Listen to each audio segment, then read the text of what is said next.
हाँ, पेंशन हो गया था, ग्रेच्युटी हो गया था, लीव इंकेशमेंट भी हो गया था।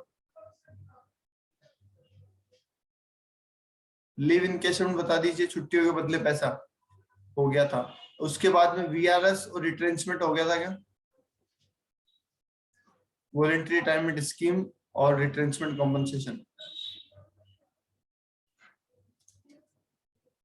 नहीं, वो नहीं होगा। ओके, ठीक है। ठीक है, तो मैं बता देता हूं अभी तक हमारा पेंडिंग क्या क्या है, और आज इनको प्रोविजनली खत्म कर देते हैं, ताकि एक चैप्टर हमारा पूरा हो जाएगा और आगे से फ्लो भी बन जाएगा। ठीक है, हमारा बच रहा है, देखिए, वीआरएस, वॉलेंटरी रिटायरमेंट स्कीम। एक बच रहा है रिट्रेंचमेंट कॉम्पनसेशन, एक बच रहा है प्रोविडेंट फंड, और एक बच रही है डिडक्शंस।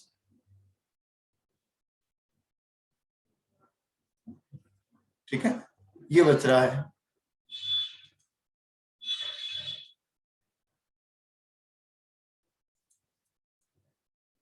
देख लेते हैं एक एक करके इन सब पॉइंट्स को और कंप्लीट कर लेते हैं। चलिए,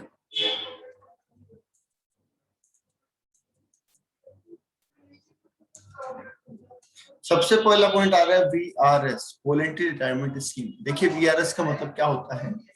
वीआरएस का मतलब होता है कि आप अपनी इच्छा से जॉब छोड़ रहे हैं। मतलब कंपनी के पास जब रेसिशन होता है, कंपनी आपको अफोर्ड नहीं कर पाती है, एट दैट केस कंपनी क्या करती है? कंपनी कुछ अपने एम्प्लॉइयों को एक ऑफर देती है कि भैया, आप अगर छोड़ के जाना चाहें, आप में से जो भी छोड़ के जाना चाहे वो छोड़ के जा सकता है, हम उसे कॉम्पनसेशन देने के लिए तैयार है। ठीक है, हम उसे कॉम्पनसेशन देने के लिए तैयार है। ठीक है, तो उसको बोलते हैं वॉलेंटरी रिटायरमेंट स्कीम। इसी का दूसरा पार्ट होता है जिसके अंदर क्या बोला जाता है कि कंपनी छांट लेती है कि कौन से एम्प्लॉय अच्छे हैं और कौन से एम्प्लॉय अच्छे नहीं है। तो जो अच्छे एम्प्लॉय है उनको तो कंपनी रख लेती है, और जो अच्छे एम्प्लॉय नहीं है उनको कंपनी निकाल देती है। तो उसे कहते हैं रिटायरमेंट, उसे कहते हैं रिट्रेंचमेंट, सॉरी, रिट्रेंचमेंट कॉम्पनसेशन। तो इन दोनों में बस इतना ही फर्क है। रिट्रेंचमेंट में आपको कंपनी छांट के और निकाल देती है, और वीआरएस में कंपनी किसी को निकालती नहीं है, सभी को बराबर का मौका दिया जाता है, और ये कहा जाता है कि भैया, जिसको जाना है वो जा सकता है, हम किसी को पर्टिकुलरली नहीं निकाल रहे हैं। बोलिए, मतलब समझ में आ गया दोनों का?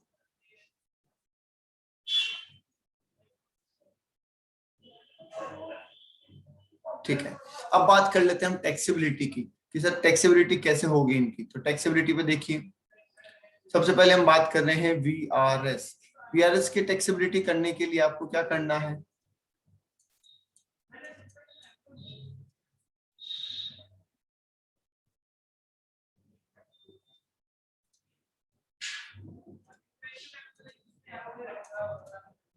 List of following exempted, list of following exempted. ठीक है, पहला point, actual amount receive, actual amount receive. ठीक है, दूसरा,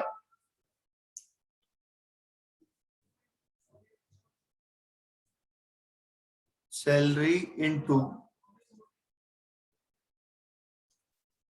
remaining service period, remaining service period.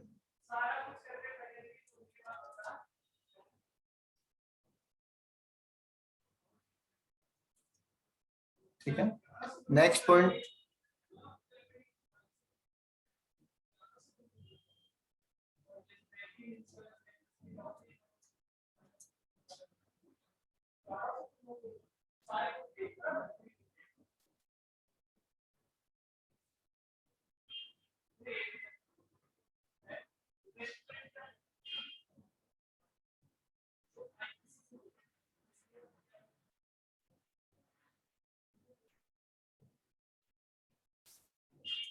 3 into salary into year of service.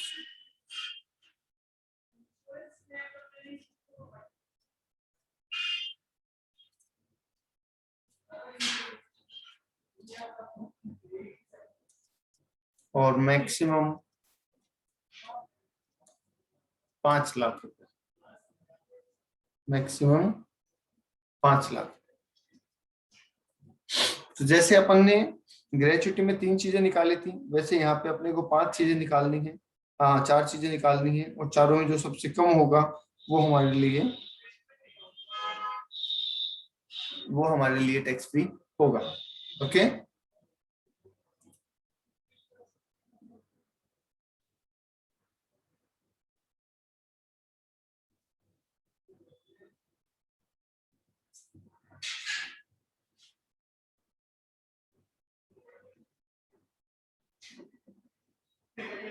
ठीक है। अब एक बार चेक कर लीजिए कि इसमें सब चीजें निकलेगी कैसे। तो पहला पॉइंट दे रखा है आपको एक्चुअल अमाउंट रिसीव, ये तो क्वेश्चन में दे रखा होगा, ठीक है। दूसरा दे रखा है आपको salary into remaining service period. ये क्या चीज है? देखिए, सैलरी का मतलब तो हम निकाल लेंगे। सैलरी का मतलब तो यहाँ पे है basic salary plus DA conditional plus commission. 1 महीने का लेना है और 1 महीने की सैलरी यहाँ पे रख देनी है। रिमेनिंग सर्विस पीरियड का मतलब क्या है, ये देखिए।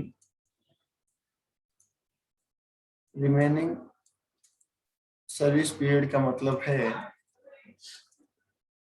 60 ईयर्स, जो हमारी रिटायरमेंट की एज है, minus age at the time of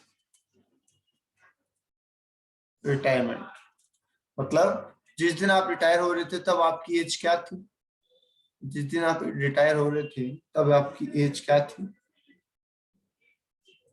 और 60 साल, मतलब 60 साल में से उसको लेस करना है। इसका मतलब कितना पहले रिटायर हो गए आप। क्या आप रिटायरमेंट से पहले 1 साल पहले रिटायर हुए, 2 साल पहले, या कितना भी, वो आ जाएगा यहाँ पे रिमेनिंग सर्विस पीरियड के रूप में। 3 into salary into completed year of service, मतलब जितने साल आपने काम किया है वो यहाँ पे आ जाएगा। अगर कुछ महीनों में फ्रैक्शन है तो उसको इग्नोर कर देंगे। और मैक्सिमम 5 लाख।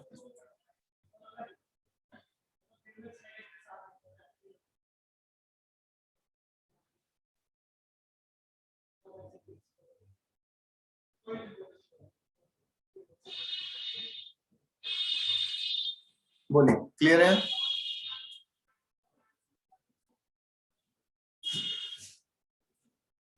क्लियर है क्या? ठीक है। तो ये हुआ हमारा VRS, वॉलंटरी रिटायरमेंट। अब बात कर लेते हैं हम रिट्रेंचमेंट। रिट्रेंचमेंट जिसके अंदर निकाला जाता है, जिसके अंदर कंपनी अगर किसी को निकालती है तो एक एक्ट लगता है जिसको बोलते हैं इंडस्ट्रियल डिस्प्यूट एक्ट 1947। अब इंडस्ट्रियल डिस्प्यूट एक्ट 1947 के तहत क्या होता है कि निकालने वाले को कुछ कॉम्पनसेशन देती है कंपनी, और उस कॉम्पनसेशन में से लिस्ट ऑफ फॉलोइंग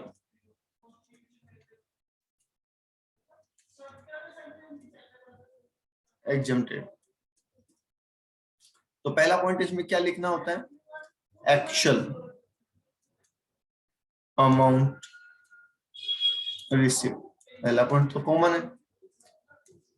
दूसरा पॉइंट है 15 into average salary per day और इंटू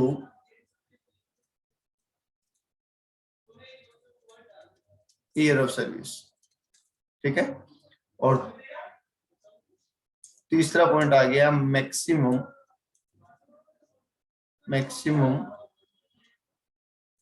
5 लाख रुपए। लो जी, ये सारा पॉइंट। अब अगर इसमें भी अपन बात करें कि सर समझने लायक क्या है, तो एक्चुअल अमाउंट तो हमें दे ही रखा होगा और मैक्सिमम अमाउंट हमें याद होगा। समझने वाला पॉइंट ये है कि 15 into average salary per day मतलब 15 दिन के बराबर की सैलरी, और into year of service. Year of service का मतलब 6 महीने से ज्यादा को 1 साल मानना है। एवरेज सैलरी पर डे आपको निकालनी पड़ेगी। कैसे निकलेगी average salary per day? Average salary per day तो निकालने के लिए क्या बोला एवरेज सैलरी पर डे के लिए कि लास्ट 3 मंथ सैलरी, पिछले 3 महीने में आपको क्या मिला, अपॉन डेज इन 3 मंथ्स, कितने दिन है पिछले 3 महीने में। लो जी, तो जैसे ये निकाला हमने, हमारे पास एक दिन की सैलरी निकल के आ गई और वो हमने यहाँ पे पुट कर दी। सर सैलरी में क्या क्या लेंगे, तो उसके लिए बता देते हैं। सैलरी में आपको लेना है basic plus allowances plus perquisite, ये सारे ले लेना। Basic plus allowances plus perquisite, ये सब कुछ ले लेना है, तो जाके आपके पास सैलरी निकल के आ जाएगी। बता दीजिए एक बार, यहां तक क्लियर है क्या? और स्क्रीनशॉट ले लीजिए ताकि लिखने में आसानी रहे आप।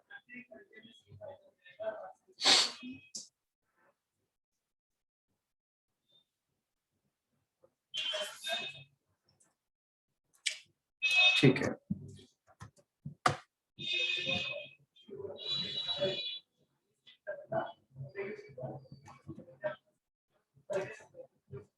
चलिए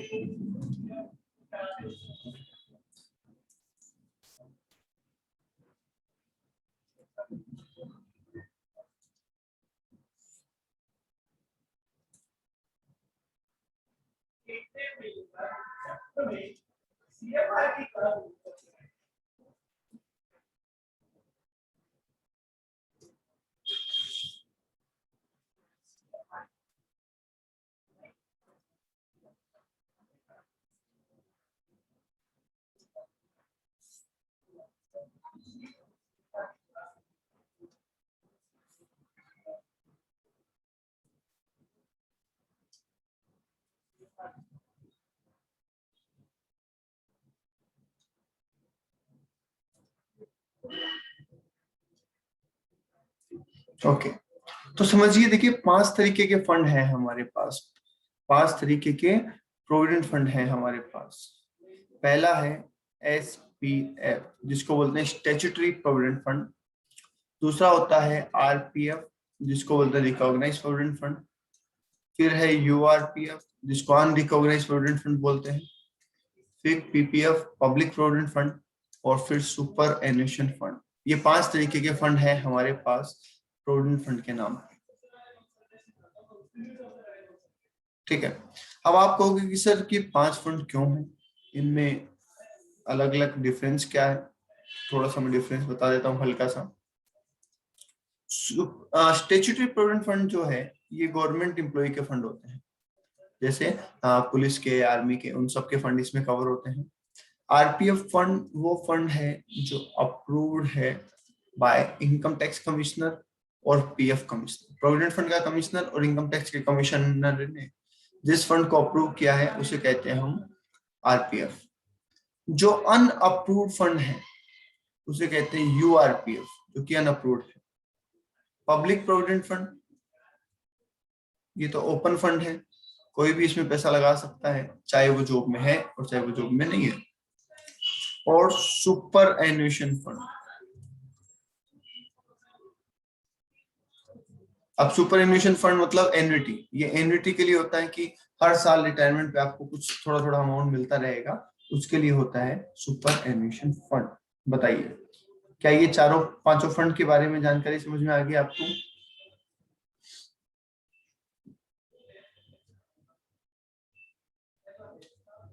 ठीक है, अब सुनिए ध्यान से, प्रोविडेंट फंड में पैसा आता कहां से है? सबसे पहले प्रोविडेंट फंड में हम खुद पैसा लगा, हम खुद पैसा लगाने का मतलब हमारी सैलरी में से पैसा काट लिया जाता है और काट के वो पैसा कहाँ लगा दिया जाता है? प्रोविडेंट फंड में लगा दिया जाता है। ठीक है, तो हम नहीं लगा रहे, हमारा एम्प्लॉयर लगा रहा है, और काट हमारी सैलरी से ही रहा है, इसलिए वो हमारा ही पैसा कहलाएगा। ठीक है, साथ ही साथ एम्प्लॉयर अपनी जेब से भी कुछ पैसा कंट्रीब्यूट करता है फंड के अंदर, साथ साथ कुछ पैसा अपनी जेब से भी कंट्रीब्यूट करता है एम्प्लॉयर, राइट। तो उसे कहते हैं एम्प्लॉयर कंट्रीब्यूशन। तो ध्यान से देखो आप, मैं आपको एक चीज समझा देता हूं कि पीएफ के अंदर एम्प्लॉय का कंट्रीब्यूशन जाता है, ठीक है, और एम्प्लॉयर का भी कंट्रीब्यूशन जाता है, राइट। एम्प्लॉय के कंट्रीब्यूशन पे इंटरेस्ट अक्रू होता है और एम्प्लॉयर के कंट्रीब्यूशन पे भी इंटरेस्ट अक्रू होता है, राइट। और फाइनली ये चारों चीजें, आपका कंट्रीब्यूशन, कंट्रीब्यूशन का इंटरेस्ट, एम्प्लॉयर का कंट्रीब्यूशन, उसका इंटरेस्ट, ये सारी चीजें मिलके मैच्योरिटी पे आपको मिल जाती है। तो ऐसे ही होता है, आपने जो पैसा लगाया था वो, एम्प्लॉयर ने जो पैसा लगाया था वो, आपके पैसे पे इंटरेस्ट और एम्प्लॉयर के पैसे पे इंटरेस्ट, ये सारा अमाउंट मिलजुल के आपको मैच्योरिटी पे मिल जाता है। ठीक है, तो बेसिकली हमें इन चारों एलिमेंट का टैक्सेशन पढ़ना है। ठीक है, कि जब ये लगाएंगे तो क्या होगा, जब इनसे पैसा मिलेगा तो क्या होगा। ठीक है, तो सबसे पहले मैं लिख लेता हूं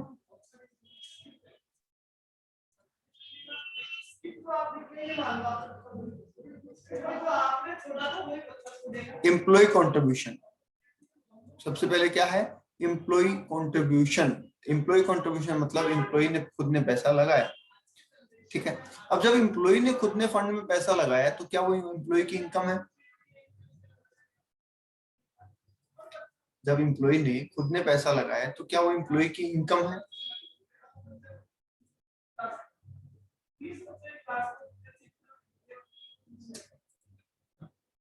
नहीं, वो एम्प्लॉय की इनकम नहीं है, वो एम्प्लॉय का इन्वेस्टमेंट है। इनकम तो ये ऑलरेडी हो चुकी है इन फॉर्म ऑफ सैलरी।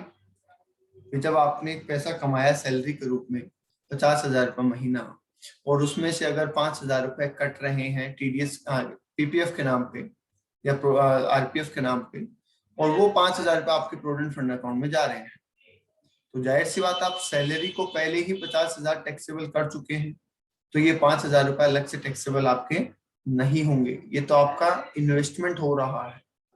बोलिए यस और नो।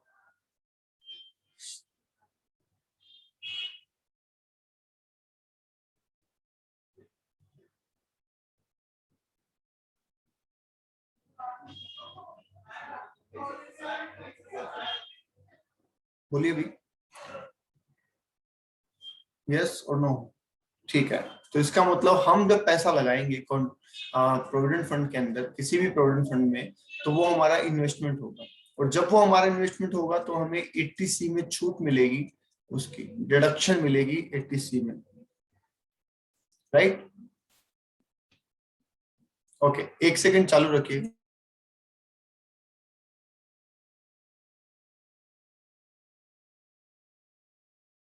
ओके, तो जब हम कंट्रीब्यूशन करेंगे प्रोविडेंट फंड के अंदर, तो उसकी हमें डिडक्शन मिलेगी अंडर सेक्शन 80C, चाहे हम एसपीएफ में पैसा लगाएं, चाहे हम आरपीएफ में पैसा लगाएं, चाहे पीपीएफ में लगाएं, चाहे सुपर एमिशन फंड में लगाएं। पर यूआरपीएफ में पैसा लगाने पे हमें डिडक्शन नहीं मिलती है। क्यों नहीं मिलती है? क्योंकि यूआरपीएफ तो अनअप्रूव्ड फंड है, तो अनअप्रूव्ड फंड में डिडक्शन कैसे दे सकते हैं, राइट।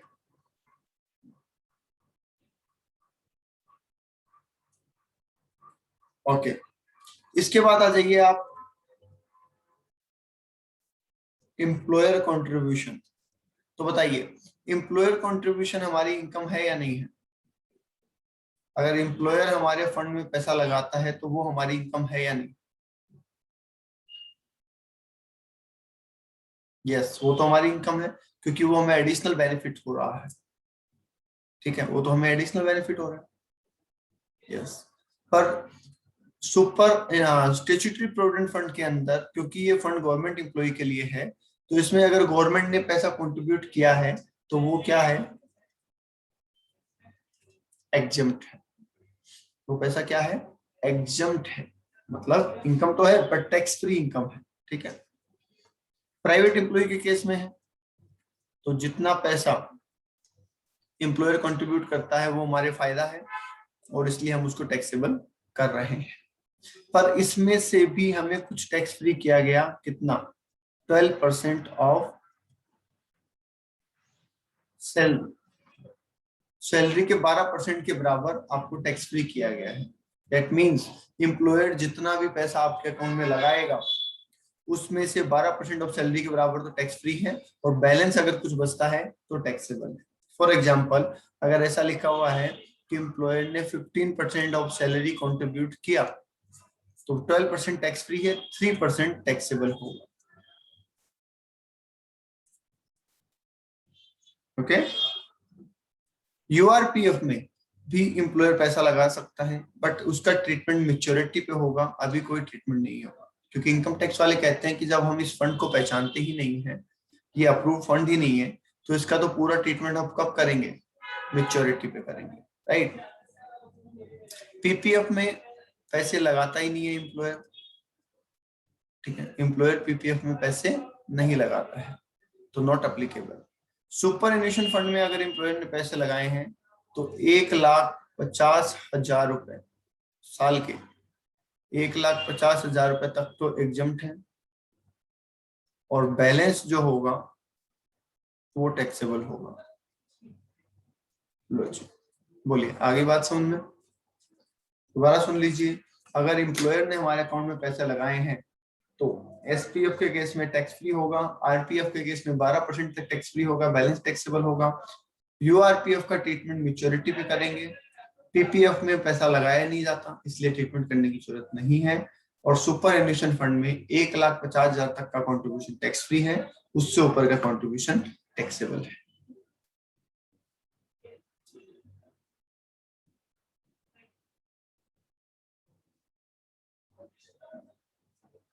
बोलिए, इज दैट क्लियर?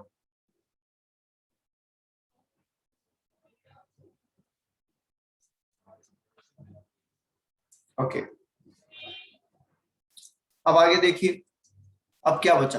देखिए, इसका हमने ट्रीटमेंट कर दिया, इसका हमने ट्रीटमेंट कर दिया, अब बचता है इंटरेस्ट, दोनों का है। तो आपके पैसे पे इंटरेस्ट प्लस एम्प्लॉयर के पैसे पे इंटरेस्ट, दोनों ही पैसे पे जो इंटरेस्ट मिल रहा है उसका कैलकुलेशन करना बाकी है, तो चलिए हम उसका कैलकुलेशन कर लेते हैं, उसका ट्रीटमेंट क्या होगा वो भी देख लेते हैं।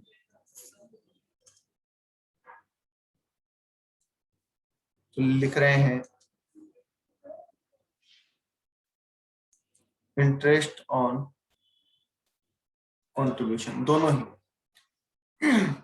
यहाँ पे सैलरी का मतलब वही है जो, यहाँ पे सैलरी का मतलब वही है जो एचआरए में होता था, basic plus DA plus commission.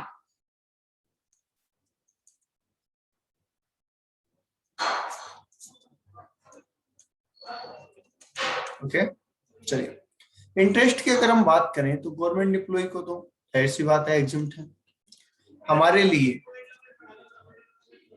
जितना आए minus 9.5% exempt, 9.5% interest tax free है।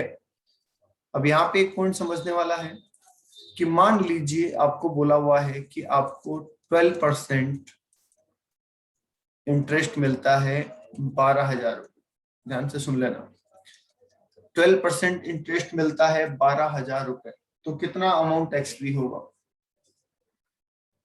आपको कह दिया जाए कि आरपीएफ में पैसा मिला है, उसमें इंटरेस्ट मिला है आपको 12% के हिसाब से, और वो अमाउंट है 12,000, तो कितना अमाउंट टैक्स फ्री है और कितना अमाउंट टैक्सेबल है?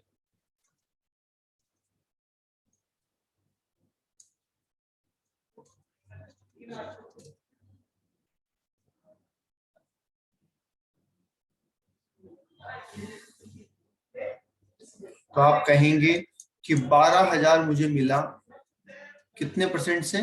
12% से, तो उसमें से 9.5% कितना? तो ये होता है 9,500, तो 9,500 तो क्या हो जाएगा?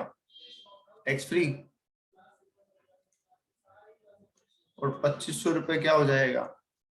टैक्सेबल। बोलिए, ओके।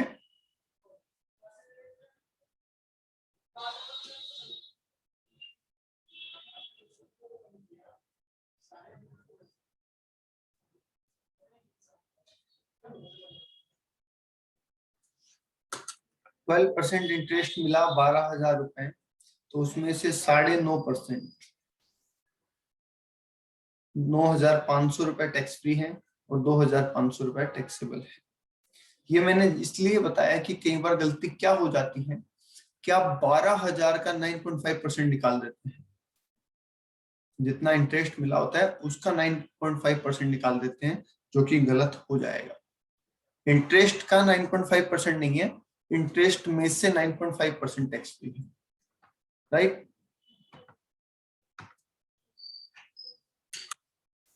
ठीक है, आगे आ जाइए। अब हम बात कर लेते हैं किसकी, मैच्योरिटी। तो ध्यान से समझिए, मैच्योरिटी मतलब क्या। मैच्योरिटी मतलब ये और ये तीनों अमाउंट मिलके हमें, ठीक है, तीनों अमाउंट मिक्स होके हमें मिल रहा है, यही तो बात है। तो जब गवर्नमेंट एम्प्लॉय से आपने एनुअली हर साल जब वो पैसा कमा रहा था तब आपने टैक्स नहीं लिया, तो अब मैच्योरिटी पे जब उसको पैसा मिल रहा है तो टैक्स थोड़ी लोगे।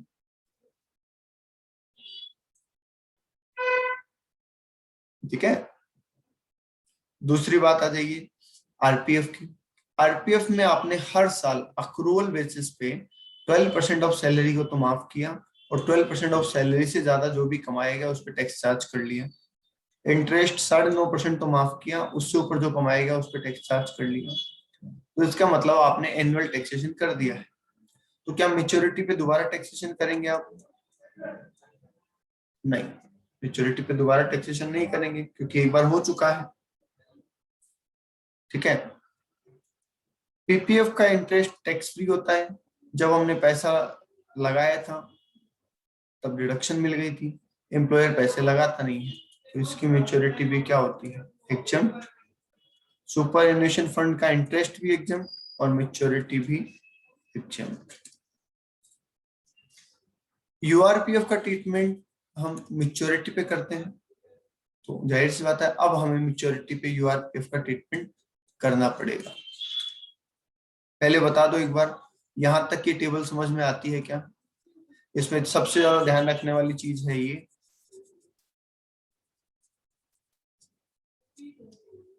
दूसरी ये और तीसरी ये। अभी तक सबसे काम की 3 चीजें ये हैं।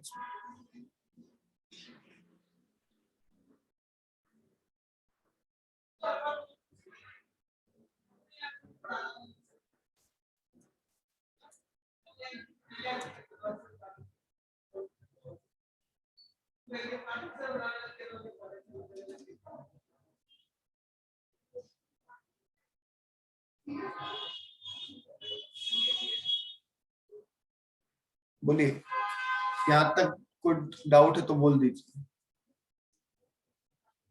यूआरपीएफ की मैच्योरिटी हम पढ़ रहे हैं, इससे पहले कोई डाउट है तो बता दीजिए। अब यूआरपीएफ की जब मैच्योरिटी मिलेगी तो जाहिर सी बात है 4 चीजें मिलके मिक्स होके हमें मिलेगी। क्या 4 चीजें? एक एम्प्लॉय का कंट्रीब्यूशन, एक एम्प्लॉयर का कंट्रीब्यूशन, ठीक है, एक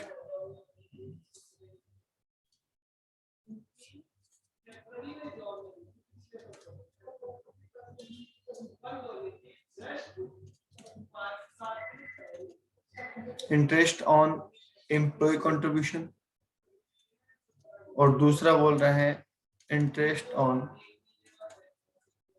एम्प्लॉयर कंट्रीब्यूशन। ये 4 चीजें थी, हमारा पैसा, बॉस का पैसा, हमारे पैसे पे ब्याज, बॉस के पैसे पे ब्याज, और ये चारों मिलके अब हमें एक साथ मिल रहा है मैच्योरिटी। तो ध्यान से समझना क्या होगा, हमारा पैसा हमने लगाया था, इन्वेस्ट किया था, और वही पैसा हमें वापस मिल रहा है, तो ये पैसा तो इनकम ही नहीं है, नॉट इनकम। क्या है? नॉट इनकम, ये तो इनकम है ही नहीं भैया। एम्प्लॉयर कंट्रीब्यूशन, एम्प्लॉयर का जो कंट्रीब्यूशन है वो हमें मिल रहा है आज पहली बार, तो ये इनकम होगी, और ये इनकम कौन से चैप्टर में जाएगी? इनकम फ्रॉम सैलरी में जाएगी। ठीक है, हमारे पैसे पे जो इंटरेस्ट मिला उससे एम्प्लॉयर का कोई लेना देना नहीं है, इसलिए वो इनकम फ्रॉम अदर सोर्स में जाएगा। और एम्प्लॉयर के कंट्रीब्यूशन पे जो पैसा मिला है, जो इंटरेस्ट मिला है, वो इनकम फ्रॉम सैलरी में जाएगा। लो, ये आपका पीएफ का पूरा हो।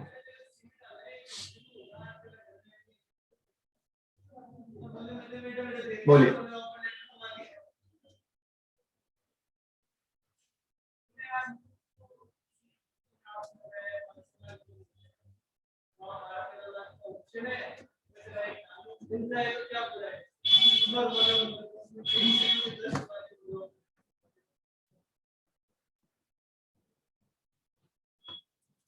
बता दो एक बार, यहां तक कोई डाउट है क्या?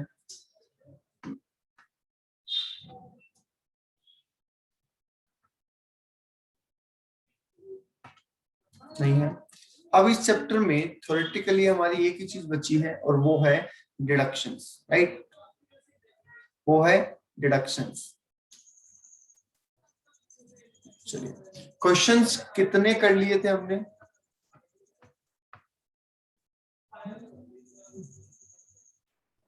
क्वेश्चन नंबर 3 तक कर लिए थे। क्वेश्चन नंबर 4 बताइए, हो गया या करना है?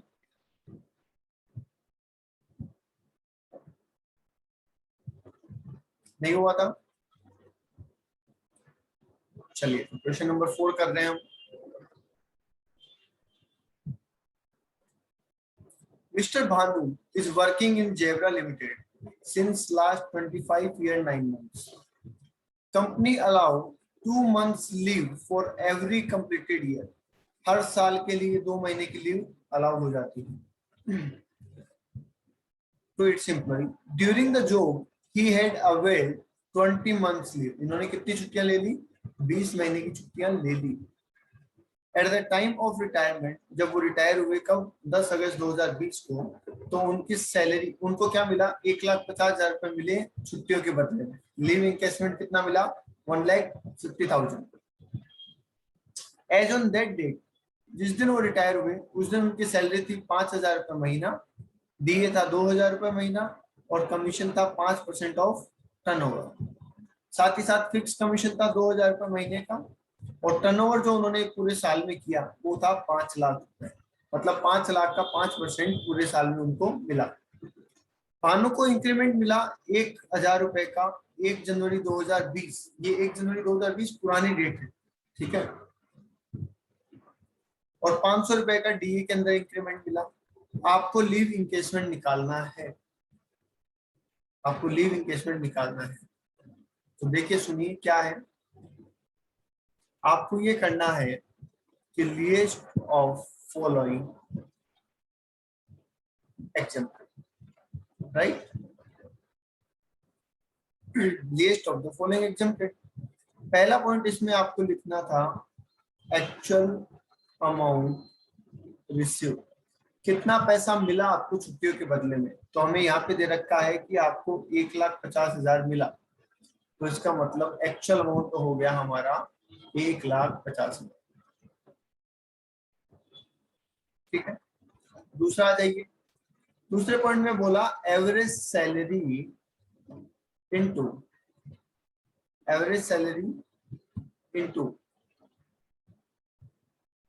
Year of service.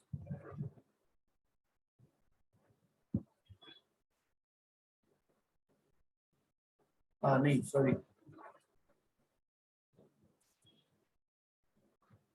Average salary into 10। ठीक है। अब एवरेज सैलरी तो हमें निकालनी पड़ेगी, तो चलिए निकालेंगे। और लिख लेते हैं average salary into unused leave. ठीक है। और लास्ट पॉइंट बोला गया था मैक्सिमम 5 लाख, 3 लाख रुपए, मैक्सिमम 3 लाख। ओके। अब सवाल ये है कि सर बाकी चीजें तो हम निकाल लेंगे, आप सबसे पहले तो हमें एवरेज सैलरी निकाल के बताइए, क्योंकि एवरेज सैलरी 2 जगह पे रखनी है ना। चलिए एवरेज सैलरी निकालते हैं। एवरेज सैलरी निकालने के लिए मैंने आपको तरीका क्या बताया है? पिछले 10 महीने की salary, last 10 months salary upon 10, ठीक है। अभी लास्ट 10 महीने कौन से, ये भी देखिए। जिस दिन आप रिटायर हुए उससे जस्ट पहले की डे टू डे, याद है आपको मैंने कहा था कि लीव इंकेजमेंट के अंदर डे टू डे कैलकुलेशन करनी है, तो दिन के हिसाब से आपको कैलकुलेशन करनी है। और आपको बोला गया 10 अगस्त को आप रिटायर हुए। आप रिटायर कब हुए? 10 अगस्त को रिटायर हुए हैं। तो देखिए, क्या अगस्त के 10 दिन ले लूं? क्या अगस्त के 10 दिन ले लें?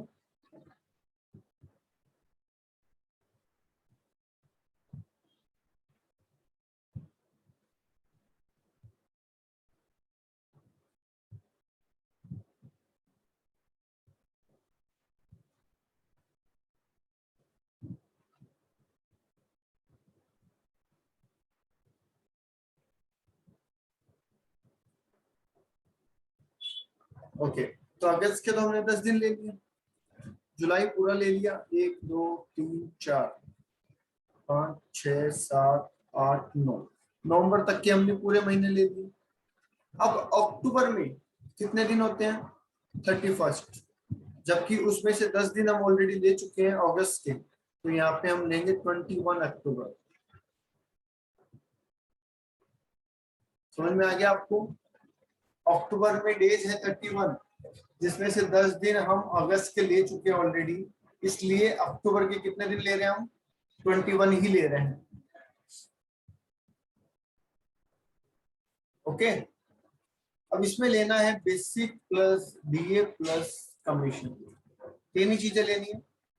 हमें बोला कि जब हम रिटायर हो रहे थे तो हमारी सैलरी थी 5,000 रुपये महीना, मतलब यहाँ पे 5,000 5,000 5,000,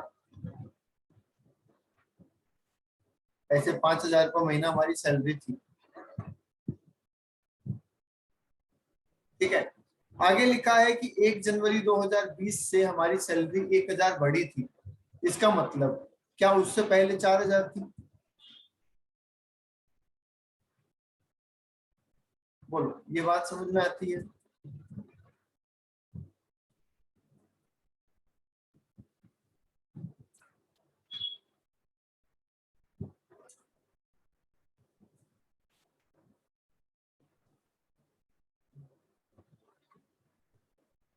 बता दीजिए एक बार, ये सैलरी हमने कैसे ली है, बात समझ में आ गई क्या?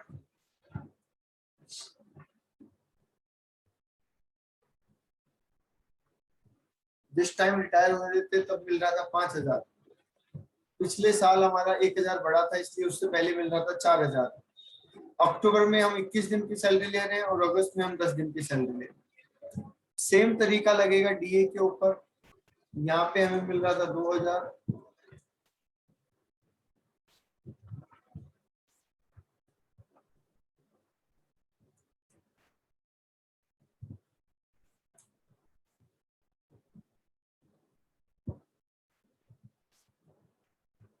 ठीक है, और उससे पहले 500 रुपये बढ़े थे, इसका मतलब यहाँ मिलेगा 1,500,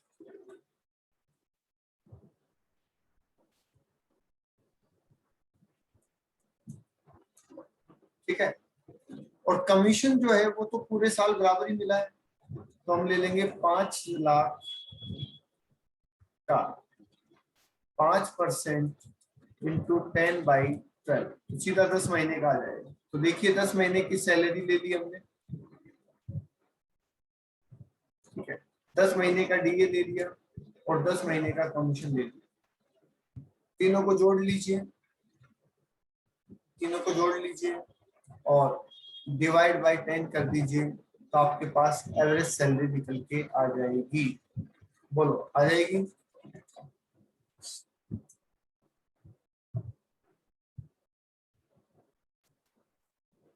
बोलिए, आ जाएगी? तो आप ट्राई कर लेना इस क्वेश्चन को। एक चीज और बचती है इसमें, वो मैं बता देता हूँ, अनयूज्ड लीव।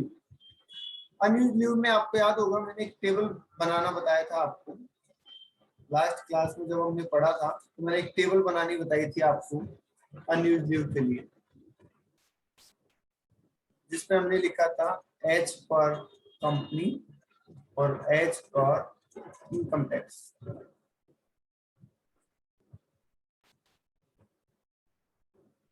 ठीक है, तो leave allowed according to company, company कितनी लीव अलाउ करती है। हमें बोला कि काम किया आपने 25 साल और हर महीने हर साल 2 महीने की लीव अलाउ करती है, तो क्या मैं यहाँ पे 50 महीने लिख दूं? बोलो, 25 साल 9 महीने आपने काम किया, कंपनी हर कंप्लीट ईयर के लिए 2 महीने की छुट्टी देती है, इसका मतलब क्या कंपनी की तरफ से 50 छुट्टियां मिलेगी आपको, 50 महीने की छुट्टी।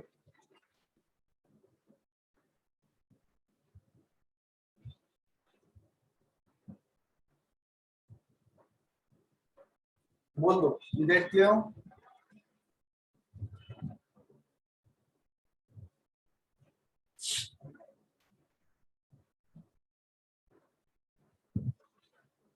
हाँ जी, क्लियर है क्या यहाँ तक?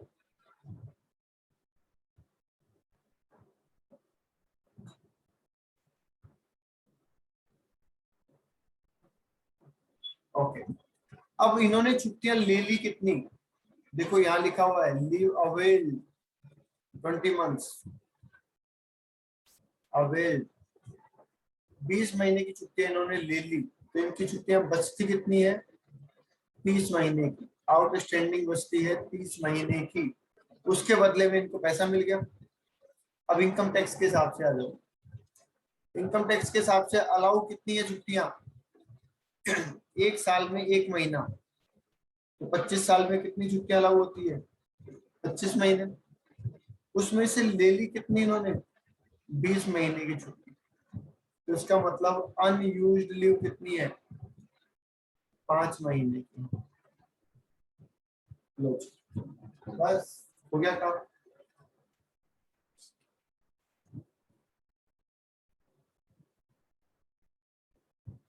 तो आप यहाँ पे तो रख देंगे 5 महीने, एवरेज सैलरी आप निकाल लेंगे और काम हो जाएगा। कर लेंगे ये क्वेश्चन कंप्लीट।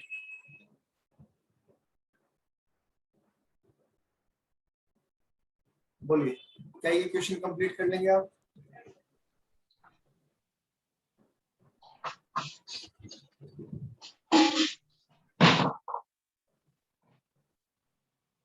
हाँ जी, ये क्वेश्चन कंप्लीट कर लेंगे। ओके, चलिए आज के लिए इतना ही। Thank you.